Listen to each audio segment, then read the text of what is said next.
নাগরিক যারা আছি তারা উঠে দাঁড়াবো। মঞ্চাসীন অধিকারীবৃন্দকে নেতাজির প্রতিমাতে মাল্যদান এবং পুষ্পার্পণ করার জন্য নিবেদন করছি।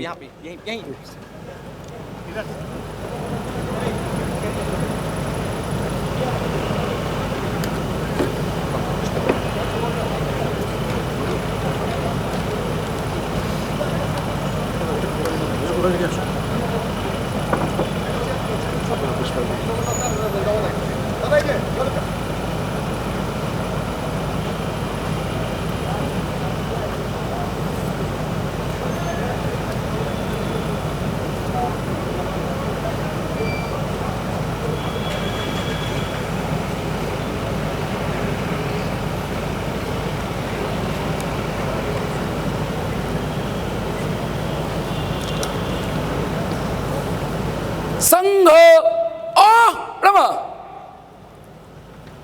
संघ दक्ष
ध्वजा टू पड़े करो, ध्वजा टू पड़े करो।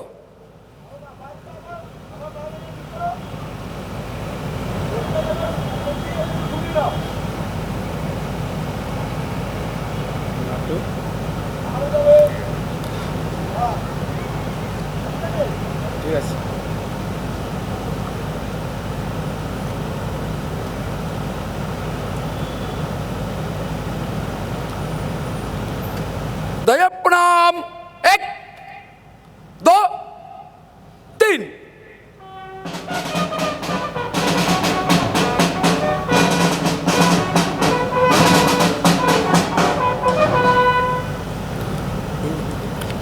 प्रार्थना। नमस्ते सदा वत्सले मातृभूमे। नमस्ते सदा वत्सले मातृभूमे। त्वया हिंदू भूमे सुखों वर्धितो हम।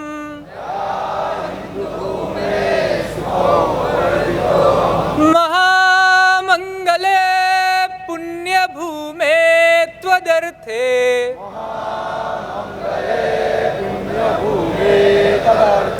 पतत्वे सकायो नमस्ते नमस्ते।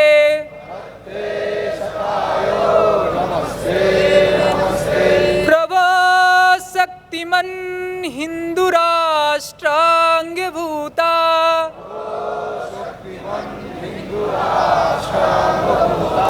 इमे सादरं त्वां नमामो वयम्। त्वदीयाय कार्याय बद्धा कटीयम्।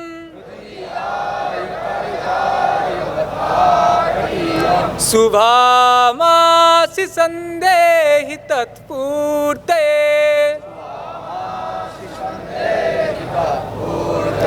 अजय्याञ्च विश्वस्य देहि सशक्तिम्। सुशीलं जगत्येननं ब्रह्म भवेत्। श्रुतं चैव यत्कण्टकाकीर्णमार्गम्। स्वयं स्वीकृतन्नः सुगन्कारेत्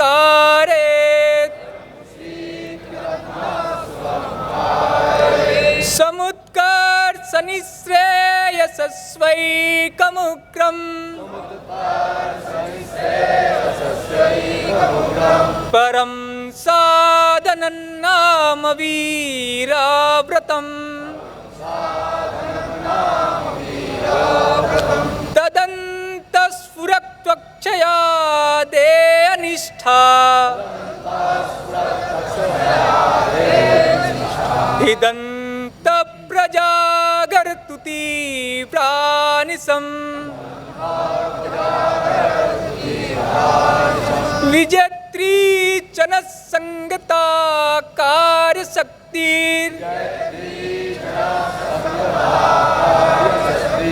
विधायस्य धर्मस्य संरक्षणम् परं वै ववन्ये तुमे तत्स्वराष्ट्रम्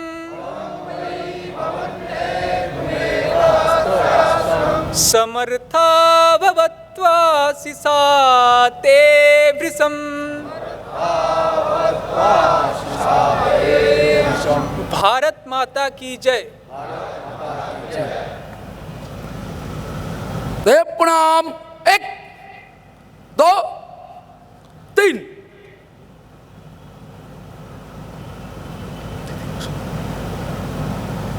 অতিথি যারা আছি তারা বসবো। রামা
ব্যায়াম যোগ হবে বলবো তো ব্যায়াম যোগ হবে বলে দিন দক্ষিণা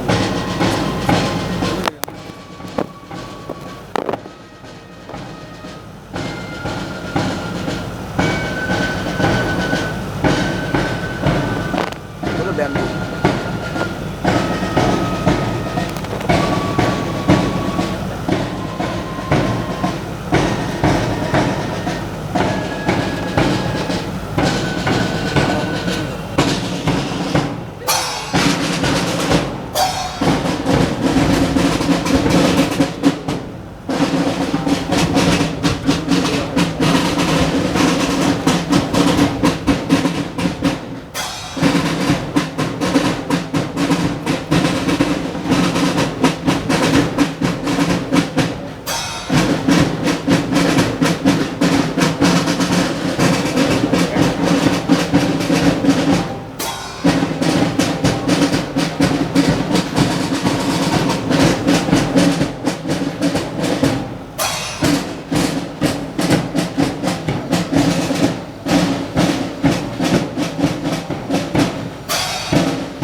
সাবধান দক্ষ দক্ষিণা অর্ধ বৃত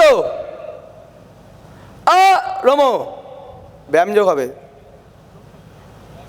জগৎস্থিতি যোগ ক্রমাঙ্ক 1 যোগ ক্রমাঙ্ক 1 গুরু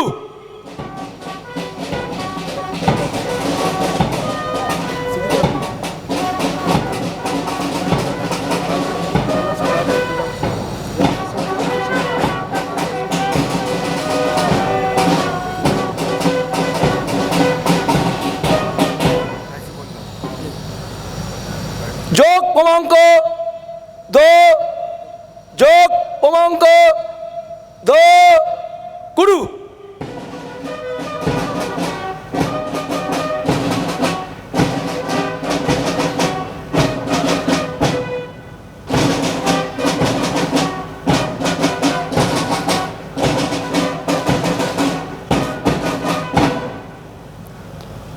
যোগ ক্রমাঙ্ক 3 যোগ ক্রমাঙ্ক 3 গুরু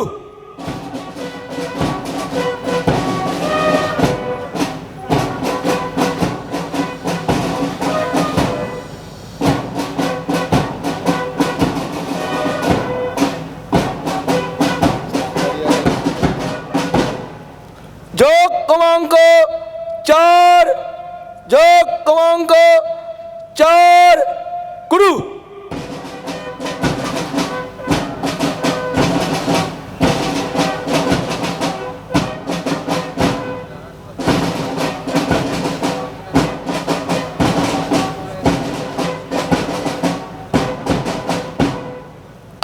রম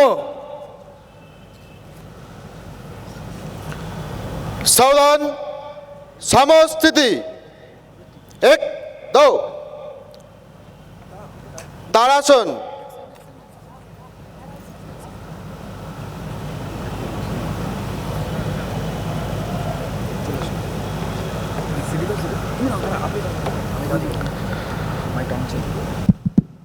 তারাসন বিভাগসা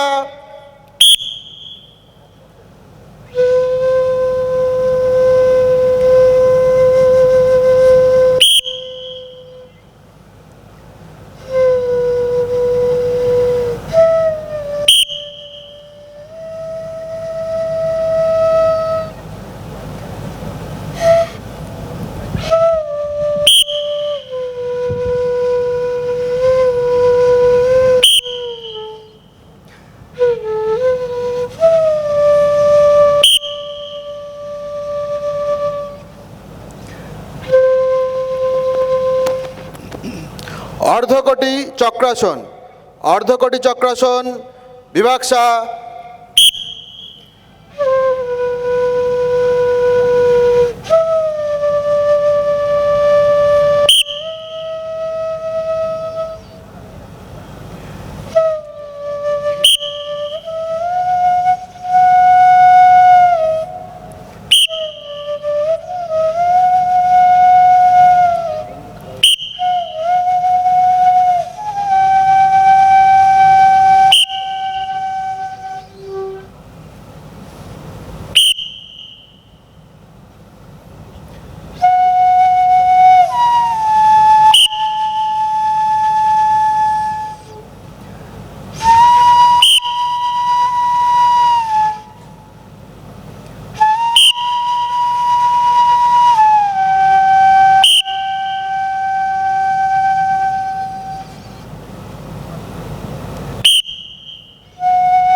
উৎকটাসন, উৎকটাসন বিভাগসা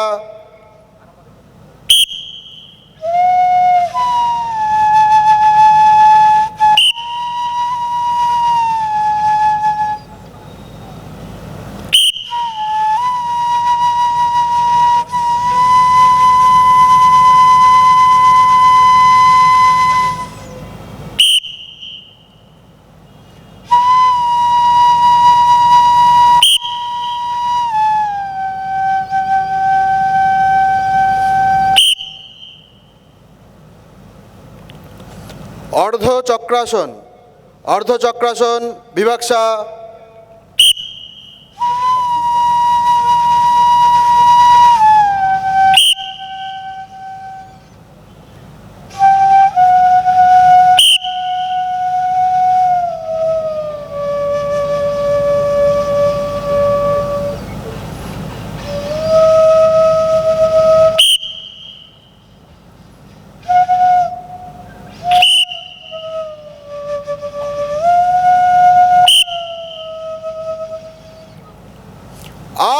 রামা সমান দক্ষ বামার্ধ বিদ রমা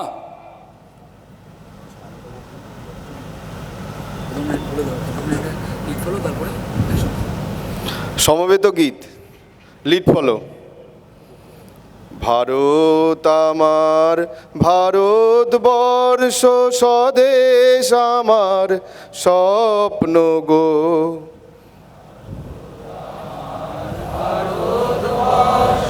স্বদেশ আমার স্বপ্ন গো, তোমাতে আমরা লোভিয়া জনম ধন্য হয়েছি ধন্য গো, তোমাতে আমরা লোভিয়া জনম ধন্য হয়েছি ধন্য গো।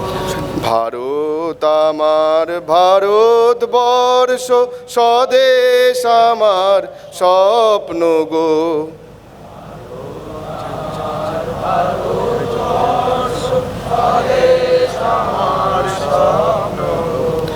তোমাতে আমরা লোভিয়া জনম ধন্য হয়েছি ধন্য গো, তোমাতে আমরা লোভিয়া জনম ধন্য হয়েছি ধন্য গো। কিরীটধারিণী তুষার শৃঙ্গে সবুজে সাজানো তোমার বেশ, কিরীটধারিণী তুষার শৃঙ্গে সবুজে সাজানো তোমার বেশ, তোমার উপমা তুমি তোমা, তোমার উপমা তুমি তোমা, তোমার উপমা তুমি তোমা, তোমার উপমা তুমি তোমা, তোমার রূপের নাহি তো শেষ, তোমার রূপের নাহি কো শেষ, সঘন গহন তমসা সহসা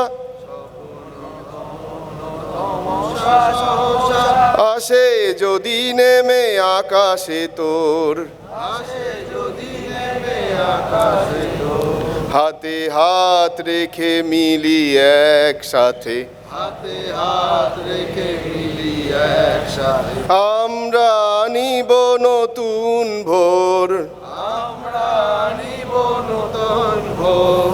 ভারত আমার ভারতবর্ষ, স্বদেশ আমার স্বপ্ন গো, স্বদেশ আমার স্বপ্ন গো। তোমাতে আমরা লোভিয়া জনম, তোমাতে আমরা লোভিয়া জনম। ধন্য হয়েছি ধন্য গো, ধন্য হয়েছি ধন্য গো। শক্তি দায়িনী দাও মা শক্তি, শক্তি দায়িনী দাও মা শক্তি, ঘুচাও দীনতা ভীরু আবেশ, বুঝাও দীনতা ভীরু আবেশ। আধার রজনী ভয় কি জননী, আধার রজনী ভয় কি জননী, আধার রজনী ভয় কি জননী, আধার রজনী ভয় কি জননী। আমরা বাঁচাবো এ মহাদেশ, আমরা বাঁচাবো এ মহাদেশ। রবীন্দ্রনাথ বিবেকানন্দ, বিবেকানন্দ, বীর সুভাষের মহান দেশ, বীর সুভাষের মহান দেশ। নাহি তো ভাবনা করি না চিন্তা, নাইকো ভাবনা করিয়া চিন্তা, হৃদয়ে নাহি কো ভয়ের লেশ, হৃদয় নাইকো ভয়ের লেশ। একসাথে, ভারত আমার ভারতবর্ষ, স্বদেশ আমার স্বপ্ন গো, তোমাতে আমরা লোভিয়া জনম, ধন্য হয়েছি ধন্য গো, ধন্য হয়েছি ধন্য গো, ধন্য হয়েছি ধন্য গো। আমাদের পরম श्रवण दक्ष उपविश।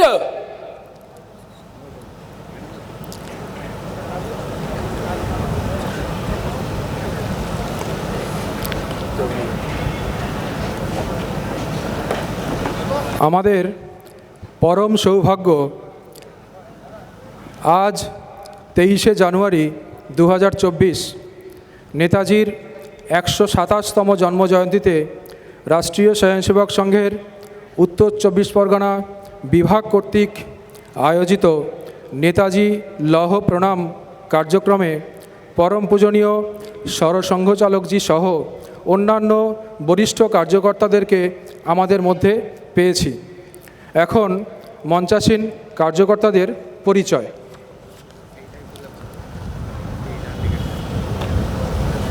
মাননীয় ডক্টর শ্রী মোহন মধুকর রাও ভাগবত,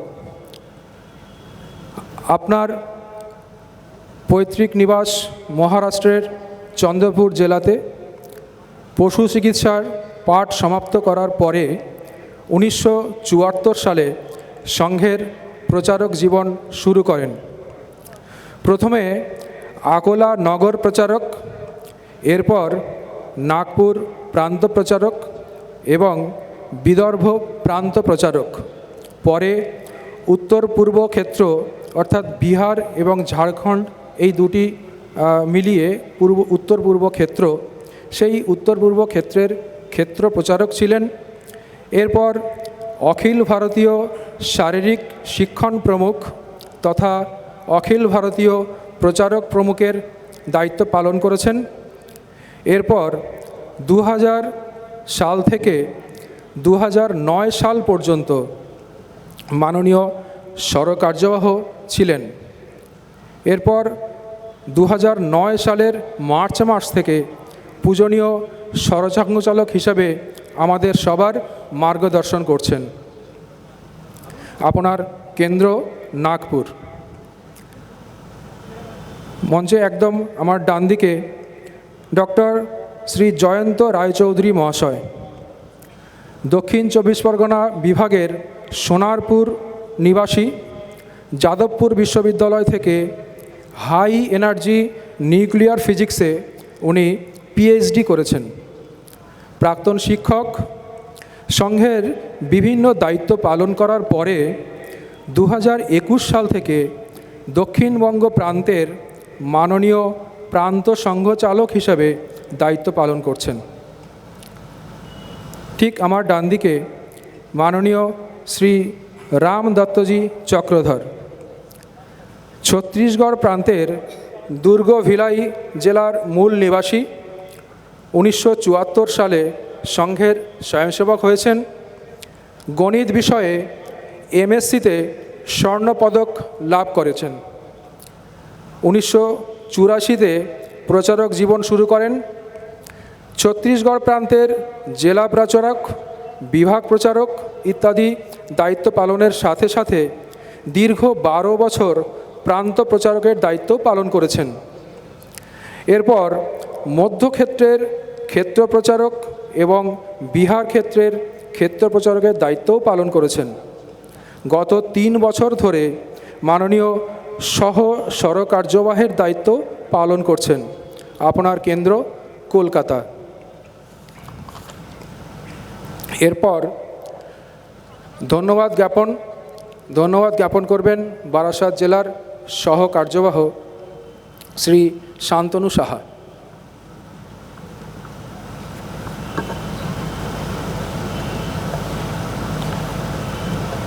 নমস্কার। রাষ্ট্রীয় স্বয়ংসেবক সংঘ উত্তর 24 পরগনা বিভাগের পক্ষ থেকে আমি সর্বপ্রথম যারা আমাদের মাঠ দিয়ে সাহায্য করেছেন সেই সত্যভারতী সমিতি, সাথে সত্যভারতী বিদ্যালয়, সত্যভারতী মহিলা আবাসন, বারাসাত পৌরসভা, বারাসাত পুলিশ প্রশাসন, অগ্নিশমন বিভাগ, বিভিন্ন রকমের সরকারি বিভাগ, ভিএসকে দক্ষিণবঙ্গ, মঞ্চ সাজসজ্জায় কর ডেকোরেটার্স, ধ্বনি ব্যবস্থায় ফ্রেন্ডস ইলেকট্রিক, স্থানীয় মানুষজন, পূজনীয় সম্মানীয় সন্ন্যাসীগণ, সম্মানীয় অতিথিবর্গ, মাতৃমণ্ডলীর প্রতি কৃতজ্ঞতা জ্ঞাপন করছি।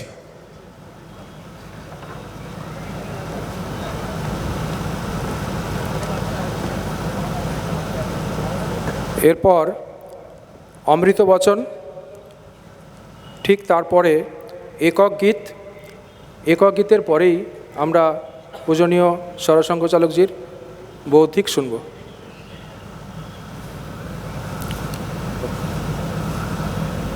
অমৃত বচন।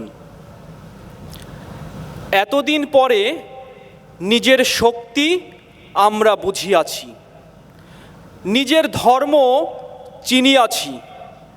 এখন আমাদের শাসন বা শোষণ করে কে? এই নবজাগরণের মধ্যে সবচেয়ে বড় কথা, সবচেয়ে বড় আশা তরুণের আত্মপ্রতিষ্ঠা লাভ। তরুণের প্রসুপ্ত আত্মা যখন জাগরিত হইয়াছে, তখন জীবনের মধ্যে সকল দিকে, সকল ক্ষেত্রে যৌবনের রক্তিম রাগ আবার দেখা দিবে। এই যে তরুণের আন্দোলন, এটা যেমন সর্বতোমুখী তেমনি বিশ্বব্যাপী। আজ পৃথিবীর সকল দেশে, বিশেষত যেখানে বার্ধক্যের শীতল ছায়া দেখা দিয়াছে, তরুণ সম্প্রদায় মাথা তুলিয়া প্রকৃতস্থ হইয়া সদর্পে সেখানে দণ্ডায়মান হইয়াছে। কোন দিব্য আলোকে পৃথিবীকে ইহারা উদ্ভাসিত করিবে, তাহা কে বলিতে পারে? ওগো আমার তরুণ জীবনের দল, তোমরা ওঠো, জাগো, উষার কিরণ যে দেখা দিয়াছে। নেতাজি সুভাষচন্দ্র বসু।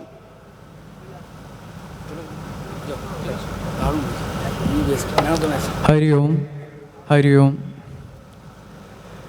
হে বীর নেতাজি ভারত সূর্য লহ মোদের প্রণাম। জননীর পায়ে সপিলে জীবন তুমি চির অম্লান। হে বীর নেতাজি ভারত সূর্য লহ মোদের প্রণাম। জননীর পায়ে সপিলে জীবন তুমি চির অম্লান। পরাধীনতার শৃঙ্খল ভেঙে দিতে ক্ষাত্রবহ্নি জাগালে লক্ষ্য চিতে। পরাধীনতার শৃঙ্খল ভেঙে দিতে ক্ষাত্রবহ্নি জাগালে লক্ষ্য চিতে। তোমার সূর্যে জাগিল বিশ্বে, তোমার সূর্যে জাগিল বিশ্বে ভারতের স্বাভিমান। জননীর পায়ে সপিলে জীবন তুমি চির অম্লান। হে বীর নেতাজি ভারত সূর্য লহ মোদের প্রণাম। তোমার স্বপ্ন পূর্ণ হয়নি জানি, ভুলেছি আমরা তোমার সে মহাবাণী। তোমার স্বপ্ন পূর্ণ হয়নি জানি, ভুলেছি আমরা তোমার সে মহাবাণী। দেশ হলো মাতা তার কাজে সবে, দেশ হলো মাতা তার কাজে সবে। এ জীবন করো দান, জননীর পায়ে সপিলে জীবন তুমি চির অম্লান। হে বীর নেতাজি ভারত সূর্য লহ মোদের প্রণাম। এসো ফিরে তুমি এ দেশের প্রতি ঘরে, সাজায় রেখেছি অর্ঘ্য তোমারি তরে। এসো ফিরে তুমি এ দেশের প্রতি ঘরে, সাজায় রেখেছি অর্ঘ্য তোমারি তরে। আকাশ বাতাস কাঁদিয়া ডাকিছে, আকাশ বাতাস কাঁদিয়া ডাকিছে। এসো হে মহাপ্রাণ, জননীর পায়ে সপিলে জীবন তুমি চির অম্লান। হে বীর নেতাজি ভারত সূর্য লহ মোদের প্রণাম। হে বীর নেতাজি ভারত সূর্য লহ মোদের প্রণাম।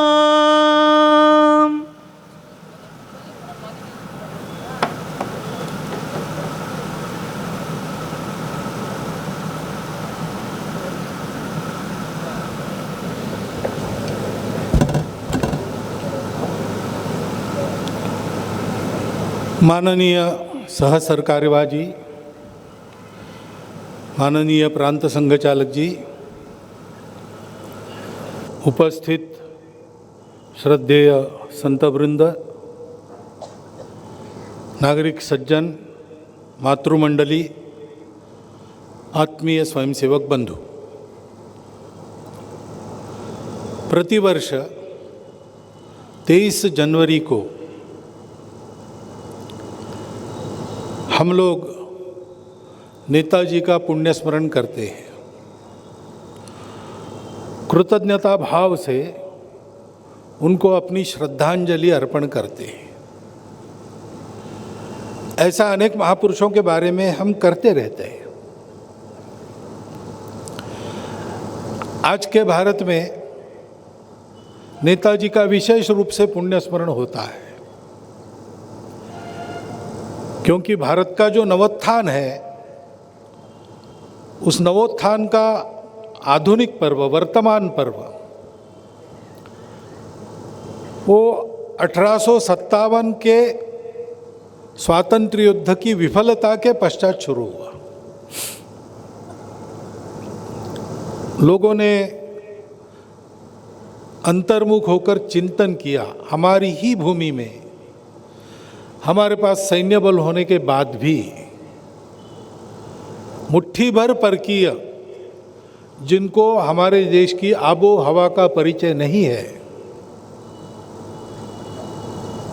जो अल्पसंख्या है हमारे अपने देश में, लेकिन वो जीत गए और हम हार गए, ऐसा क्यों हुआ?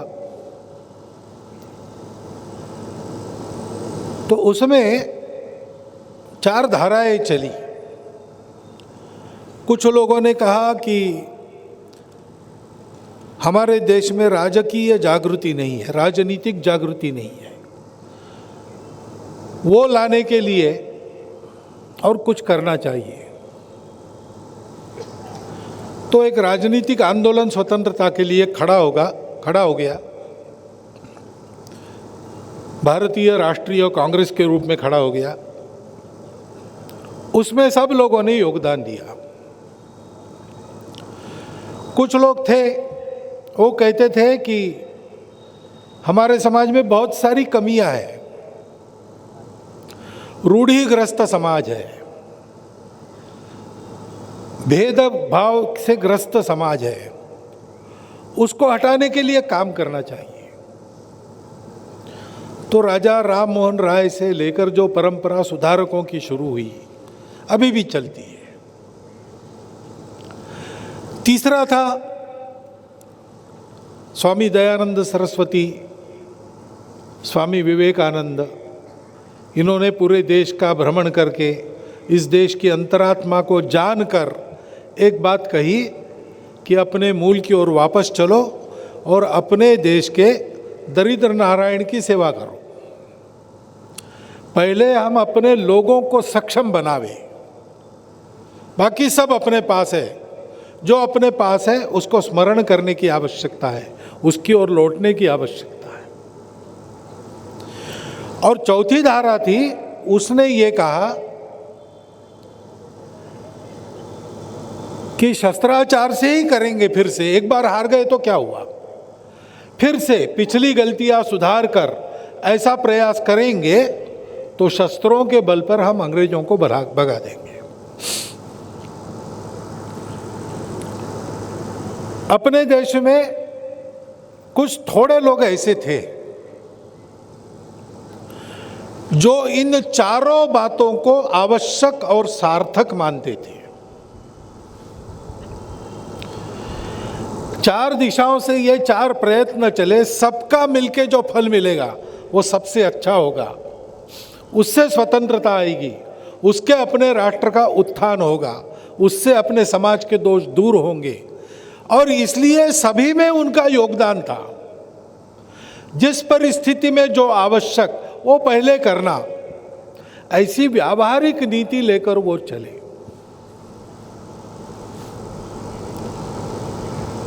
हम अगर ऐसे नेता कौन कौन थे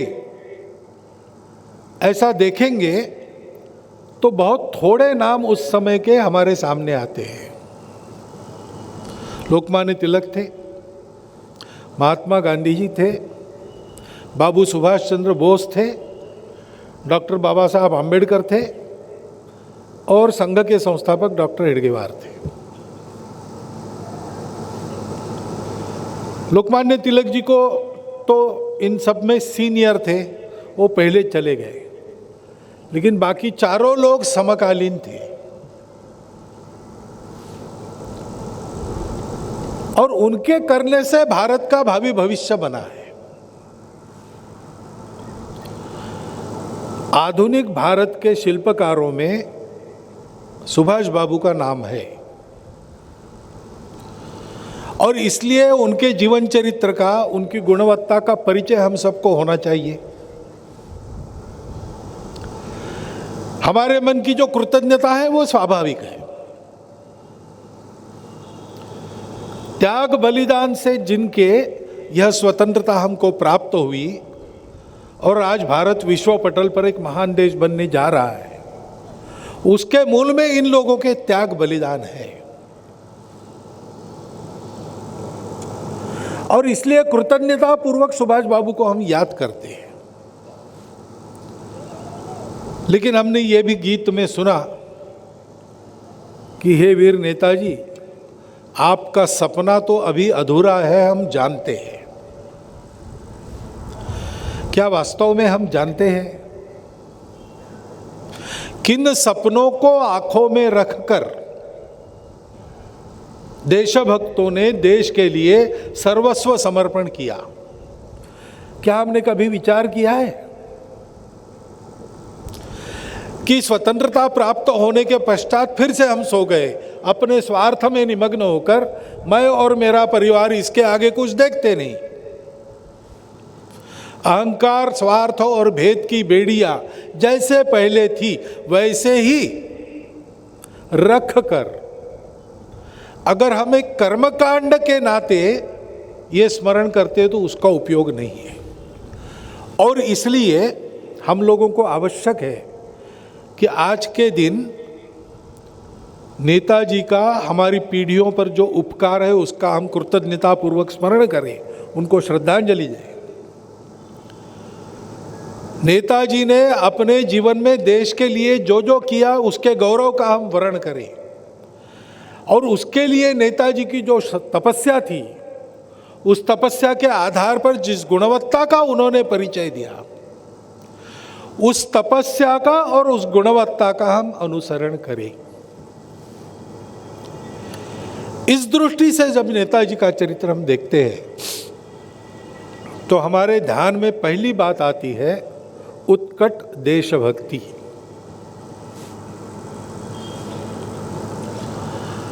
देश के लिए सब कुछ समर्पण, देश हित के आगे दूसरा कुछ नहीं।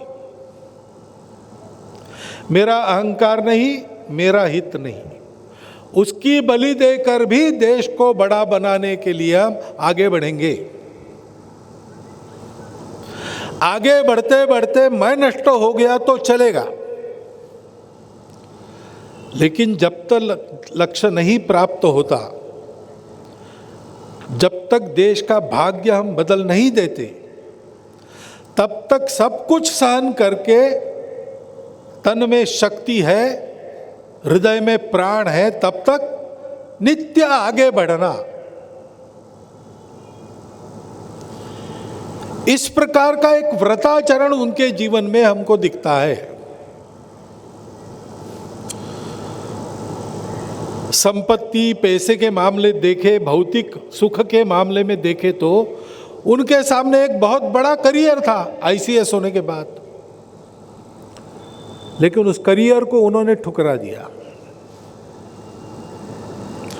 उन्होंने जीवन में अपने करियर का विचार नहीं किया, उन्होंने जीवन में केवल देश हित का विचार किया।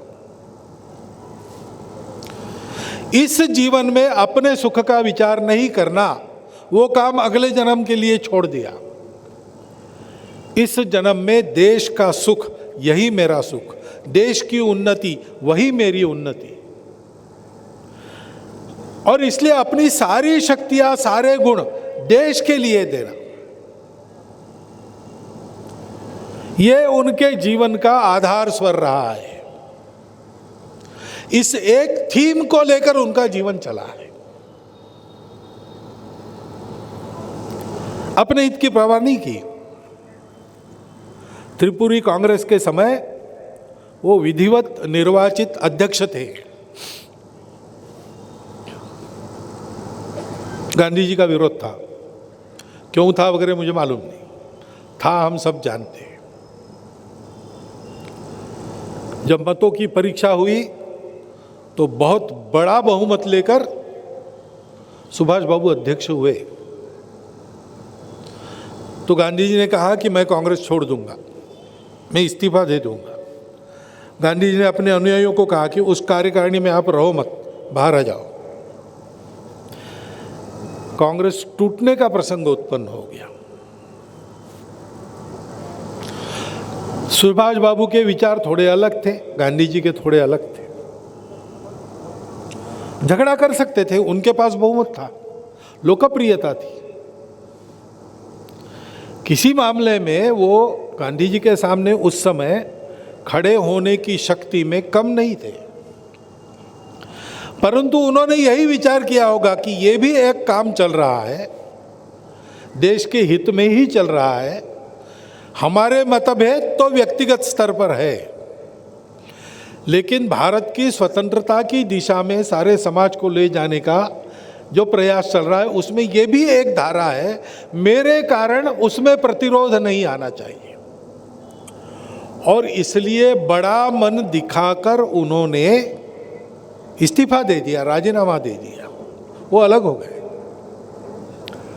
उन्होंने अपने राजनीतिक शक्ति का निर्माण शून्य से फिर से प्रारंभ किया। जब ध्यान में आया कि केवल इस प्रकार के प्रतिकार से स्वतंत्रता आने वाली नहीं है,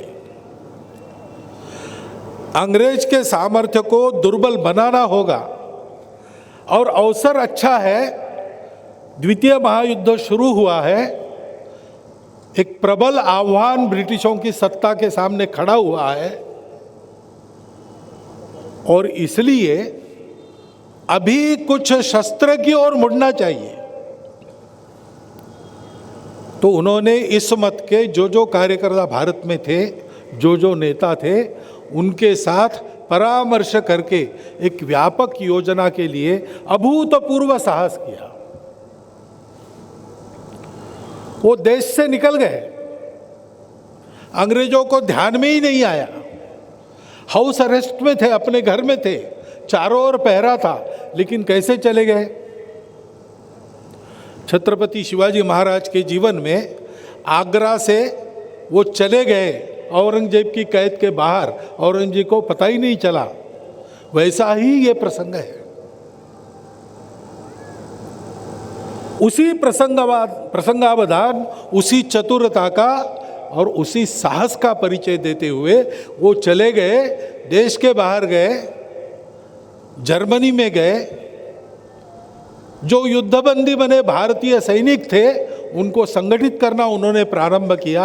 उनके ध्यान में आया कि जर्मन अहंकार के सामने एक दिन हमको भी झुकाने की इच्छा उसको हो सकती है। उन्होंने उस देश को छोड़ दिया, वो जापान आ गए।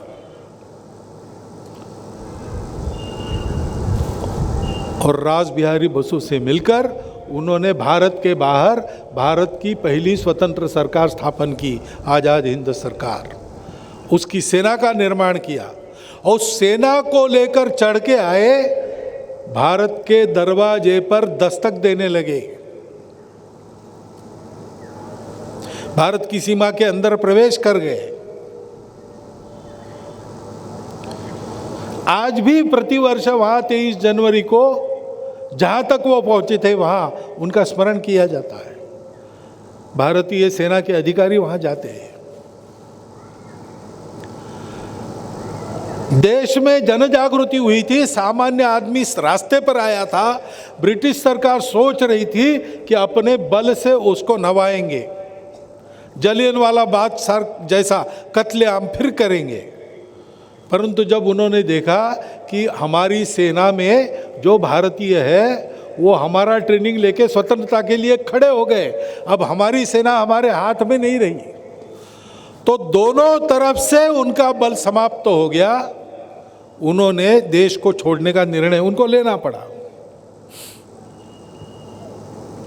ये उनका कर्तृत्व है। ब्रिटिश लोगों के साम्राज्य पर कभी सूर्यास्त नहीं होता है, ऐसी गर्वोक्ति वो लोग करते थे। उनको मजबूर किया सत्ता छोड़ने के लिए। उसके लिए जो एक कमी थी कि बल नहीं था, उस बल को खड़ा किया, भारत के बाहर जाकर खड़ा किया, प्रतिकूल परिस्थिति में खड़ा किया। उसको खड़ा करने के लिए यूरोप के किनारे से जापान के किनारे तक एक लंबा समुद्र के भीतर का प्रवास, पनडुब्बी का प्रवास किया। कितना बड़ा साहस है, कितनी निर्भयता है और खतरा मोल लेने की कितनी प्रवृत्ति है, अपने प्राणों की, अपने जीवित वित्त की बिल्कुल चिंता न करते हुए उन्होंने ये सब किया। पूरा जीवन देश के लिए जीवन था, उत्कट देशभक्ति उनके जीवन का मंत्र था, उनके जीवन की थीम थी। सब बातों के ऊपर देश। अनेक प्रांत है, अनेक भाषा है, अनेक जाति उपजाति है, अनेक पंथ संप्रदाय मजहब है, सब कुछ अलग अलग होने के बाद भी इस सबसे ऊपर हमारा भारत, उस भारत माता की हर संतान मेरी अपनी संतान, मेरा अपना बंधु मित्र भाई, उसका कल्याण मेरे जीवन के सहारे हो, मेरा जीवन उसके कल्याण में लगे, इसलिए सर्वस्व को त्याग देना, ऐसा जीवन उन्होंने जिया। और ये केवल बातों से नहीं होता, इसकी तैयारी करनी पड़ती है। आप कल्पना करो, पेशावर से पैदल हिंदू कुश पर्वत को लांघकर वो अफगानिस्तान के उस पार पहुंचे।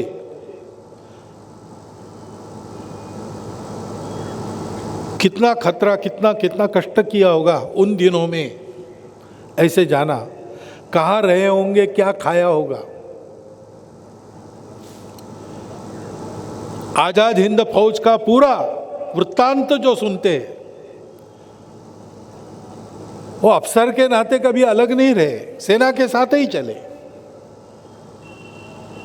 आजाद हिंद फौज को पीछे जाना पड़ा तो उस पीछे हाट में सुभाष बाबू उनके साथ थे, दूर बैठकर उनको नियंत्रित नहीं कर रहे थे, वो भी पैदल चल रहे थे, वो भी जो मिलता है, जितना मिलता है उतना खाकर उनके साथ चले थे।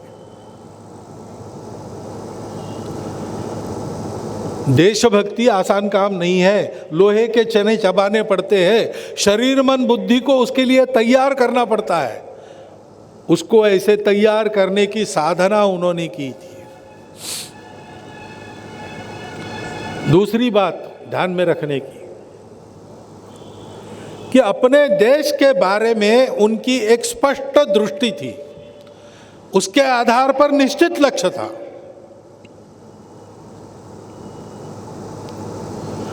बहुत पहले से राजनीतिक जीवन में अखिल भारतीय प्रसिद्धि मिलने के पहले से वे संपूर्ण स्वराज्य का आग्रह रखने वाले युवा पीढ़ी के प्रतिनिधि थे।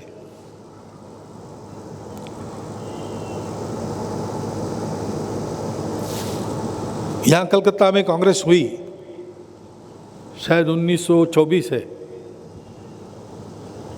उसमें ये प्रस्ताव लाना चाहिए, 1918 है, उसमें ये प्रस्ताव लाना चाहिए कि हमको अंग्रेजों के प्रभुत्व के अंदर कुछ नहीं चाहिए, हमको पूरा स्वराज चाहिए, अंग्रेजों ने बाहर जाना चाहिए, हम अपना देश चलाएंगे, ऐसी मांग कांग्रेस ने करनी चाहिए। इसके लिए आग्रह रखने वाले ये लोग थे।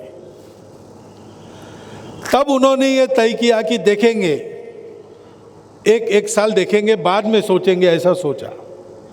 अंततोगत्वा वही प्रस्ताव कांग्रेस को 1930 में करना पड़ा। लेकिन ये स्पष्ट दृष्टि लेकर पहले से देश के समाज के सामने योग्य विचार, देश के नेतृत्व के सामने योग्य लक्ष्य रखने का उनका आग्रह रहता था। और इसलिए अमृत वचन में आपने सुना, कोई राष्ट्र कैसे उठ खड़ा होता है, किसी राष्ट्र का पुरुषार्थ कैसे जागता है, उसके बारे में उनके विचार स्पष्ट थे। आत्म स्वरूप को जानो, हम कौन है इसका पता चला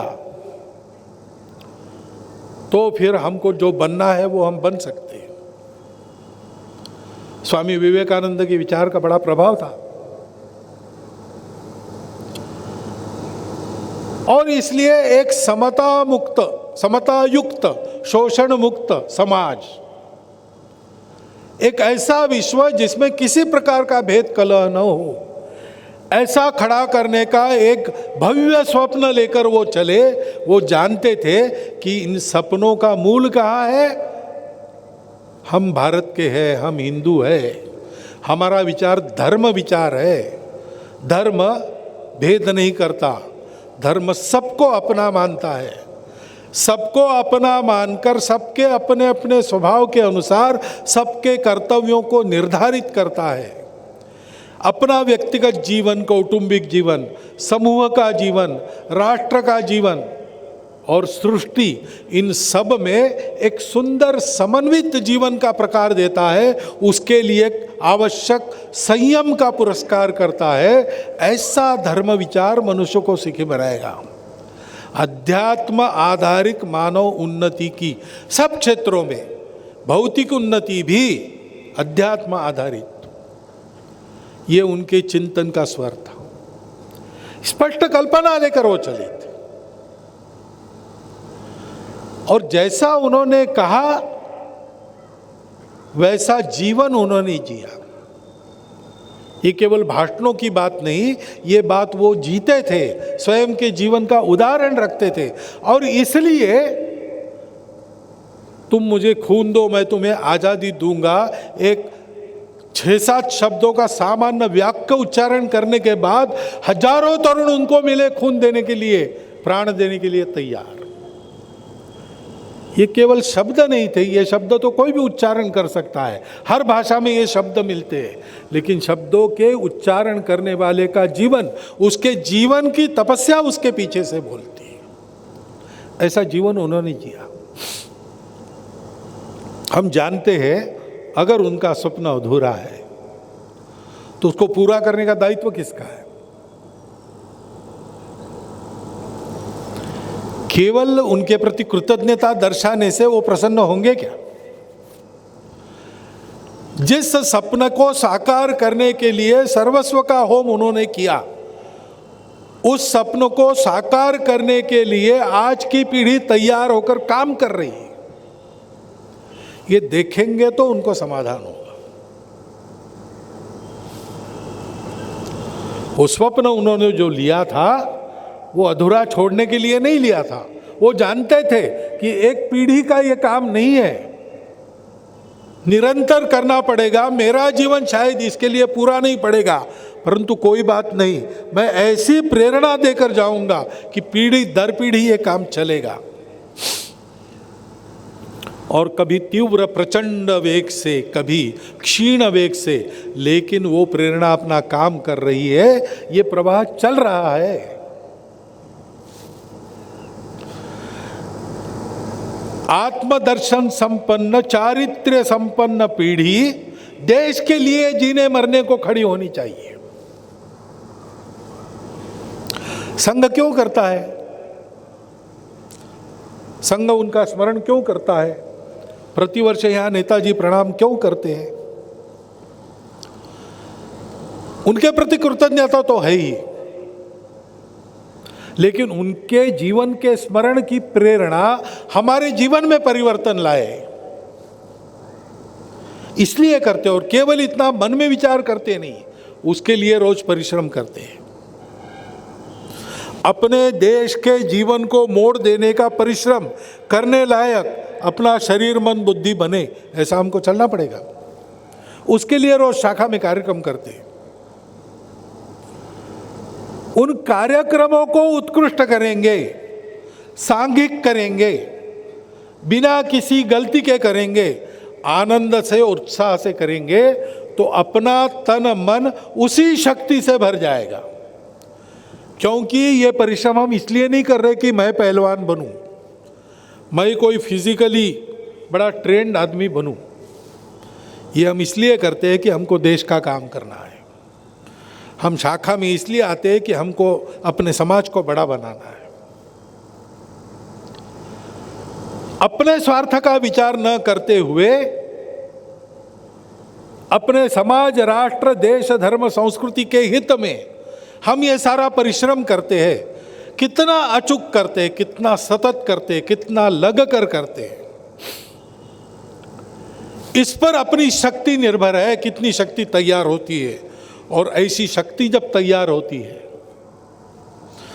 तो फिर बड़े बड़े असंभव लगने वाले काम अपने सामूहिक बल के आधार पर हम संपन्न कर लेते हैं।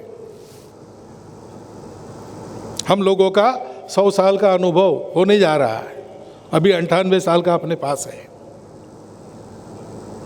विजयत्री चन संवता कार्य शक्ति विधायास्य धर्मस्य संरक्षणम परम वैभवम नेतु में तत्स्वराष्ट्रम। सुभाष बाबू का ध्येय, सुभाष बाबू का चिंतन और हमारा चिंतन, इसमें कोई अंतर नहीं है। हम उनको अपने पथ का आलोड़न कैसे करना है इसका एक मूर्तिमान उदाहरण मानते हैं। सबको जोड़कर, किसी के साथ कलह न करते हुए, अपने आप को सक्षम बनाते हुए, प्रामाणिकता से, निस्वार्थ बुद्धि से, तन मन धन पूर्वक पूरा होते तक इसी काम को करना है। सफलता विफलता इसकी चिंता नहीं करनी है, आशा निराशा के खेल में नहीं फंसना है, क्योंकि हम जानते हैं कि यही एक रास्ता है, दूसरा नहीं है। यही एक रास्ता है, तो एक बार विफलता मिली तो गलती दुरुस्त करके उसी रास्ते पर आगे बढ़ना। निंदन्तु नीति निपुणाः यदि वा स्तुवन्तु। नीति निपुण लोग निंदा करे अथवा स्तुति करें। लक्ष्मी गृहे वसतु गच्छति वा यशेष्टम। अनेक प्रकार के भौतिक लाभ हमको मिले अथवा छोड़ने पड़े, पास भी ना आए। अद्यैव वा मरणमस्तु युगांतरे वा। आज ही मरण प्राप्त हो जाए अथवा जीने से मरना भला, ऐसा जीवन युगांतर तक जीना पड़े। न्यायात् पथः प्रविचलन्ति पदम न धीराः। उचित अनुचित का विचार करते हुए जो न्यायपूर्ण पथ, उस पर बढ़ा हुआ कदम धीर प्रयास करने वाले पुरुष कभी पीछे नहीं लेते। सुभाष बाबू ऐसे थे। हमको ऐसा बनना है। हमको ऐसा बनकर अपने राष्ट्र को परम वैभव संपन्न बनाना है। सुभाष बाबू के सपने में उन्होंने जो देश की कल्पना की थी, उस देश को हमको साकार करना है। इसलिए हम उनका स्मरण करेंगे, वैसे उनको विचार से समझ लेंगे, उनके जीवन की गुणवत्ता को समझ लेंगे, उसके लिए उन्होंने किए हुए भीम प्रयासों को हम समझ लेंगे। इन महापुरुषों का अनुकरण जीवन में करना, ये उनका सच्चा स्मरण है, ये उनके लिए सच्ची श्रद्धांजलि है। अपने देश के लिए सब प्रकार के प्रयास करने वाले ऐसे निस्वार्थ बुद्धि के महाविभूतियों का स्मरण संघ अपने एकात्मता स्तोत्र में रोज करता है। ऐसे कोई दिन आता है तो निमित्त मात्र स्मरण करता है, लेकिन अपने एकात्मता स्तोत्र में रोज सुभाष बाबू का हम स्मरण करते हैं। वो इसीलिए करते हैं कि उन सपनों को साकार करने का बीड़ा हमने उठाया है। सतत परिश्रम पूर्वक भीम प्रयास करके अपने जीवन की समाप्ति इसी ध्येय पथ पर उन्होंने होने दी, जहां उनके हाथ से वो सूत्र छूटे जीवनांत होने के कारण, वहां से उनको उठाकर पूर्णता तक पहुंचाने का काम हम लोगों को करना है। उस तैयारी के निमित्त हम आगे बढ़े हैं। हम अपनी गति बढ़ाए, अपनी उत्कृष्टता को बढ़ाए, अपना काम अचूक करना, समय पर करना, सतत करते रहना सीखे। उसके लिए आवश्यक वह शक्ति बुद्धि उसका वर्ण करे और वो सतत चलता रहे। इसलिए प्रतिवर्ष इस प्रकार नेताजी सुभाष चंद्र बोस बाबू का हम स्मरण करें। तन से करे, मन से करे, बुद्धि से करे, आत्मा में उस स्मरण को बसाए और उस स्मरण के प्रकाश में अपने जीवन की राह को बनाए। ये आवश्यकता अपने देश की, दुनिया की है। उसको पूरा करने का बीड़ा हमने उठाया है। उस पथ पर अपनी गति बढ़ाए। इतना एक अनुरोध आप सबके सामने रखता हूँ और मेरे 4 शब्द समाप्त करता हूँ।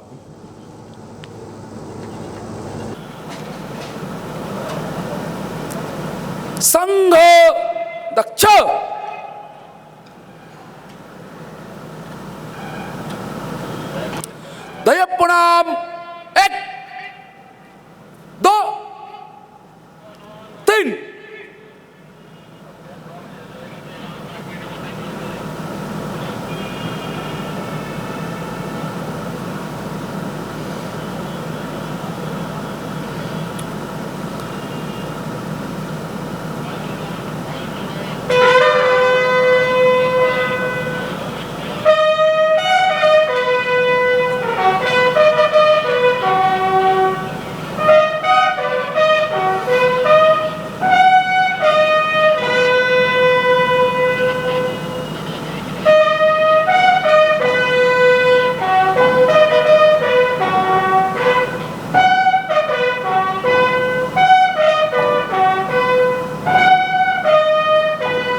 संघ विकीर्ण